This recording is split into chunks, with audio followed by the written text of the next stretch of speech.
Kuri uyu munsi mwiza cyane ndi n'akanyamuneza kubana namwe dusangira ikivi cyane cyane dukora amajambo akaba make ibikorwa byo nyene nivyo vyivugira.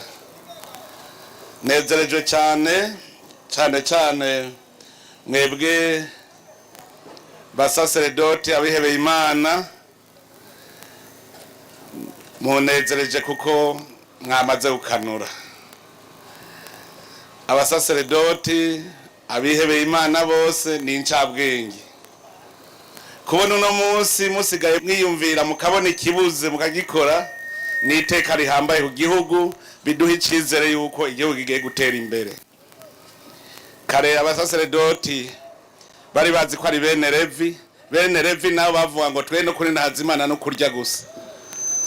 None ubu vyahindutse, abasaseredoti baratagoye kutwereka yuko bashobora kubona ikibuze bakagikora.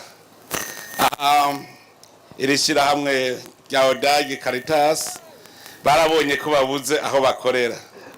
Ikirero cyo catumye numva ko nanje mfise intege yo kuza kwifashanya n'abakozi.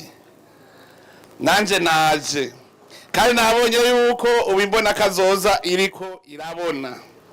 None rero mbere ntangure ijambo rya mbere ndarirabishe aho nyene dusabe yuko irishira hamwe Odagi yotangura kugira imigambi yimbona kazoza mu bakristo bagize iyi diocese nkuru ya Gitega. Muri iyi diocese tubone Odage yihikiringa ati nkeneye yuko imiryango yose imibano yose mu myaka mikeyi izoba ari imiryango yifashe kugira bikore n'ibandi bazobikora. N'amaparuwase abasaseredoti bari mu maparuwase, ababikira, abafurero, umwe wese avuga ati imibano yacu tubone yifashe. Yemwe no yese vyiza duteye imbere. Abasaseredoti muvyumve nimwe mujejwe no kubungabunga ubuzima bw'abene gihugu. Iyo tuja ni heza, murasoma mu bitabo canke ubutumwa abapapa bagiye bararungika, nta numwe atarigira yigisha ibijanye n'ubuzima. Kirazira kwigisha no kuri umworo. Iyo biva twarahabonye ni inyigisho mbi twarose kuva kera, mugobo harageze ko duhinduka. Iyo tuvuze imbona kazoza rosuririmba, imbona kazoza suva imbona kazoza.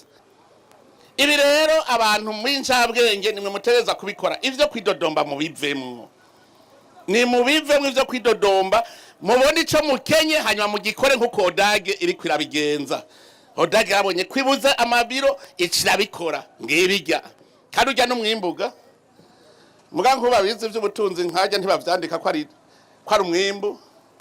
Haya turiko turarima kijya kizohera gice kibu mwimbu. Shimire cyane abihebeye Imana kuko muratanguye gukanura. Kandi mukanuye duzoca dukanura twese. Ko mwakanuye ndabakengurukire cyane. Camudukanuza mu maparuwase, mudukanuze mu mibano gushikaho tuzosaga paruwase zose ziteye imbere. Sabe Odage kujya nabivuze ibandanye ikora imigambi mu diocese izivuga iti jewe abakatolika bo muri diocese wanje bahagaze neza. Bace bandukiza abaporoti, bandukize abayisilamu, twese tuze rusange igihugu cyateye imbere.